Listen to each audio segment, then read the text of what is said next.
Hey there, fancy friends, it's Oliver, and today we will have a look at the Ceduta in Mezzo cerchio.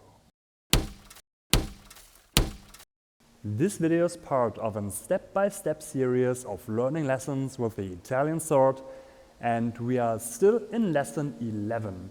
Let's have a quick view on today's exercise.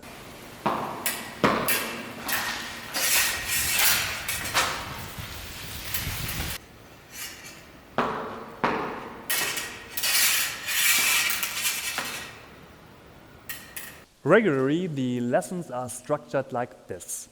First, we have our prima risoluzione, the first idea of how to hit the opponent, aka the master, at this point. We will do this exercise several times with success. Then the master parries and riposts, which is the contraria, and we have to defend and counterattack, which is called the contraria di contraria. Last time we had a look at the Ceduta in prima, which was the action learned in the contraria di contraria. But we will get something other, which is the already mentioned Ceduta in Mezzo cerchio. Both ceding parries could be done in the same situation, and if we will meet them again in further lessons, they could and should be done both. Let's have a closer look now. So we will first have a look on the prima risoluzione. This is still a lesson for the Cartoccio. So we have a bind on the outside, and I give pressure so he finds, take a feint in the inside line. I do a parry with contra-cavazione, which he uses not for a full cavazione, but for a Cartoccio in the low line. But he decides to do it as a feint too. I go for the feint, he goes up again with a reversed motion and hits my chest. So this is his prima risoluzione with it's kind of a finta doppia, but it's a finta and a finta di Cartoccio. So, but now, after that, I'm the master, I decided to parry, and I decide to take a thrust in bind as my riposte. So I give pressure, feint, and I come back up with a back edge parry. In the French would call it a sixth, I call it a terza falsa, and my riposte would be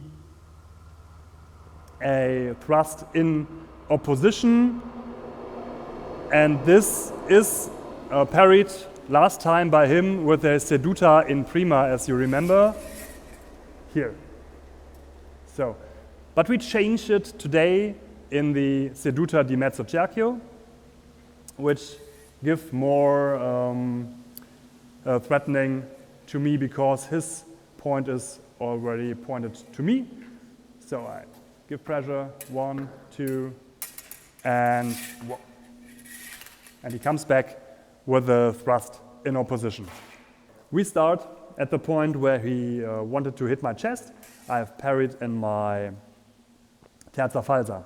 Now I would do a thrust in opposition, and he could parry this with an parata di prima. It's also a Ceduta, we had this last time, but it's kind of shitty to riposte on it.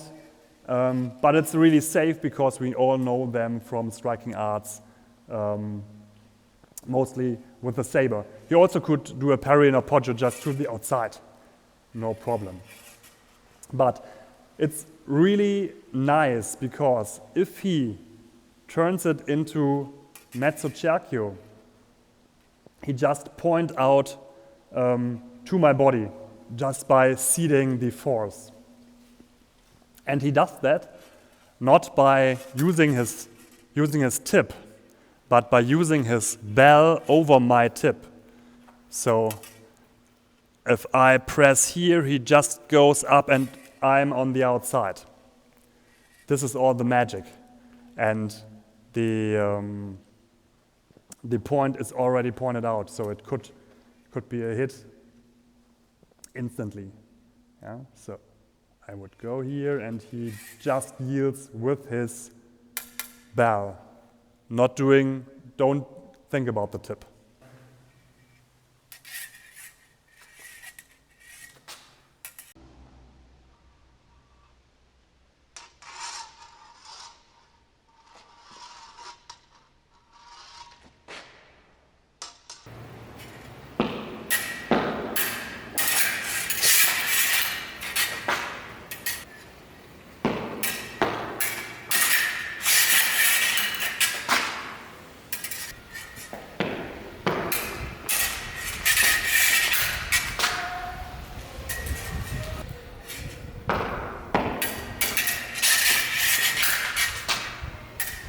I really like this defensive movement very much.